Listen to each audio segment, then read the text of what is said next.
Genesis chapter 16. Genesis 16:1-16, Hagar and Ishmael. Now Sarai, Abram's wife, had borne him no children, but she had an Egyptian slave named Hagar.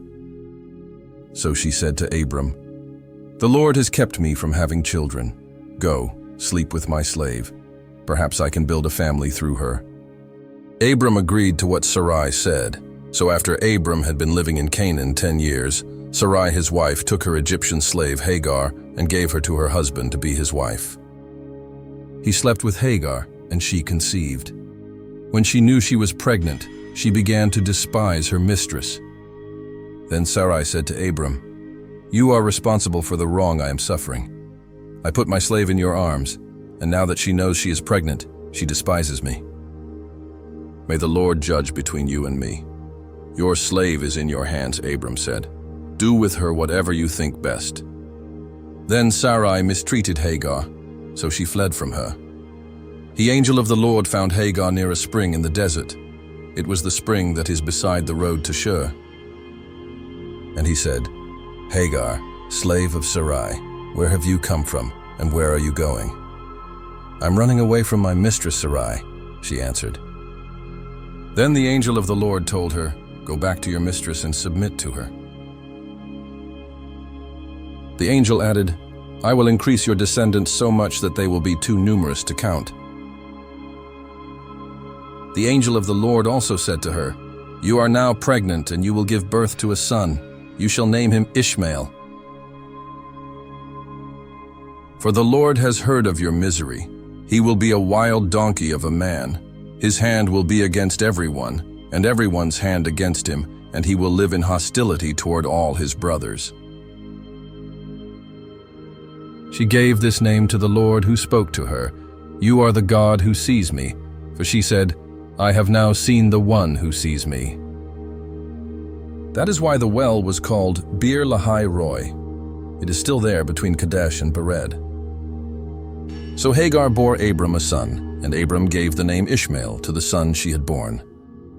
Abram was 86 years old when Hagar bore him Ishmael. Genesis chapter 17. Genesis 17:1-27, the covenant of circumcision.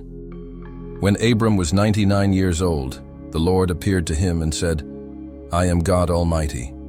Walk before me faithfully and be blameless. Then I will make my covenant between me and you and will greatly increase your numbers." Abram fell face down, and God said to him, "As for me, this is my covenant with you. You will be the father of many nations. No longer will you be called Abram. Your name will be Abraham, for I have made you a father of many nations. I will make you very fruitful. I will make nations of you, and kings will come from you. I will establish my covenant as an everlasting covenant between me and you and your descendants after you for the generations to come, to be your God and the God of your descendants after you.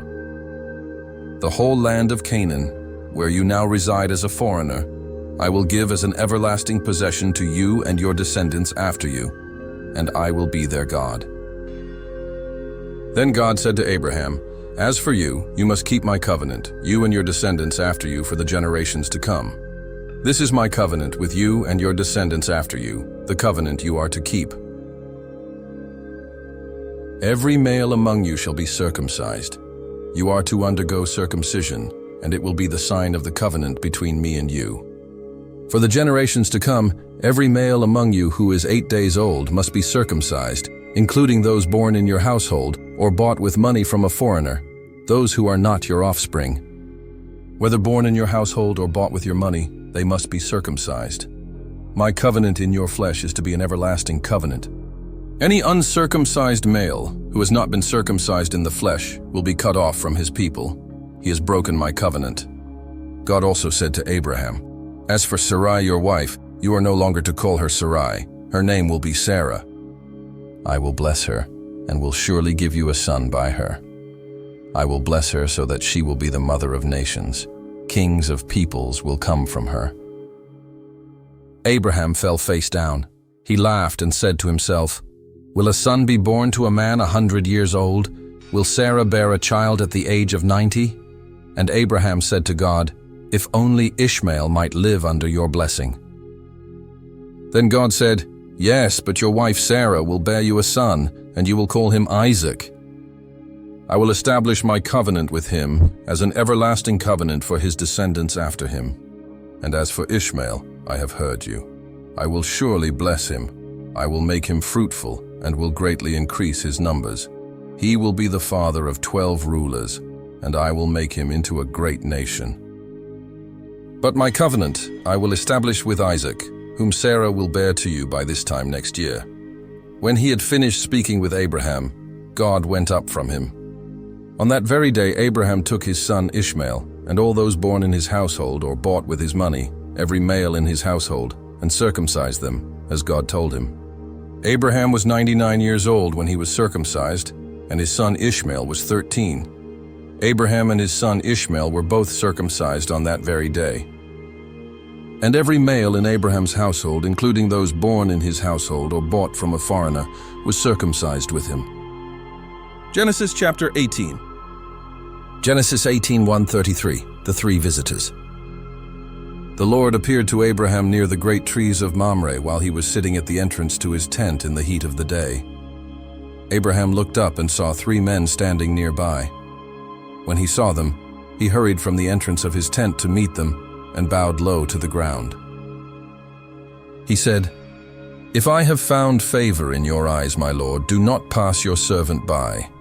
Let a little water be brought, and then you may all wash your feet and rest under this tree. Let me get you something to eat, so you can be refreshed, and then go on your way, now that you have come to your servant." "Very well," they answered. "Do as you say."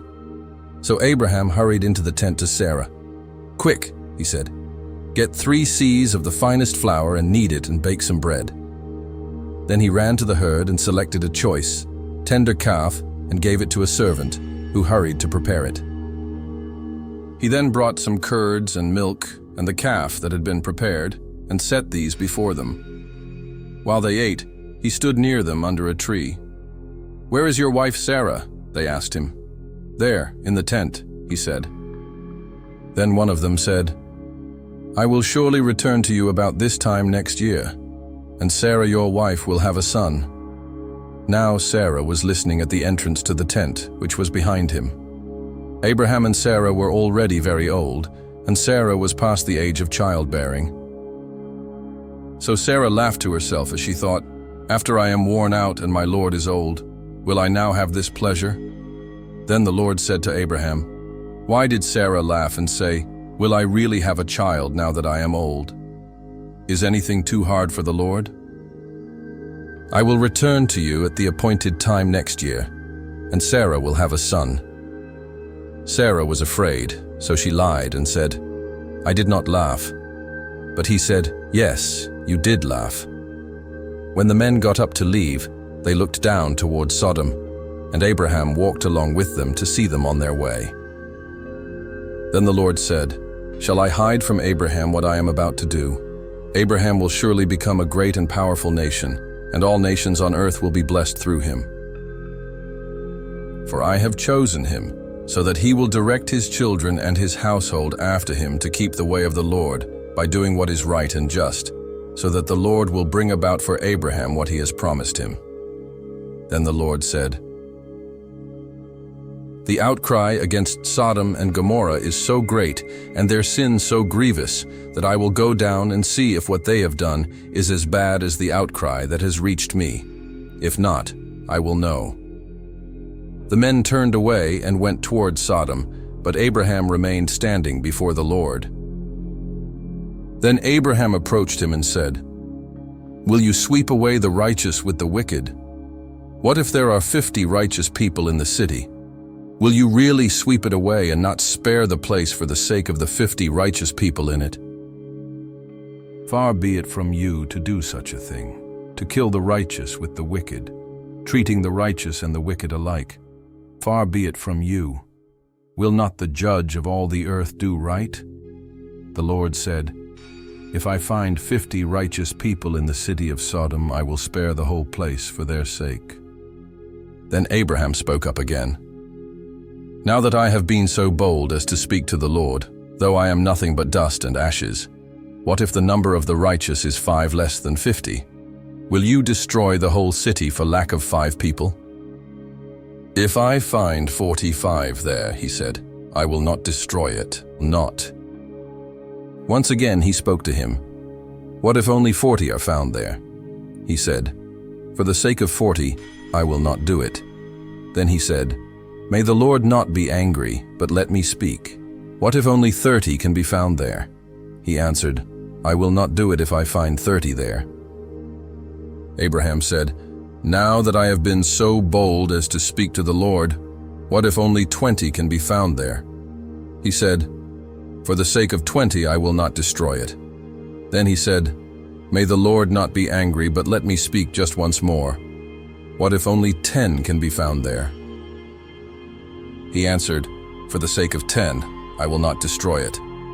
When the Lord had finished speaking with Abraham, he left, and Abraham returned home.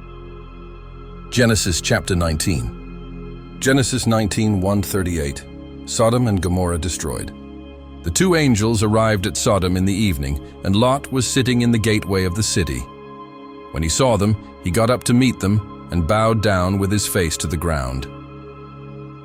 My lords, he said, please turn aside to your servant's house. You can wash your feet and spend the night and then go on your way early in the morning. No, they answered, we will spend the night in the square.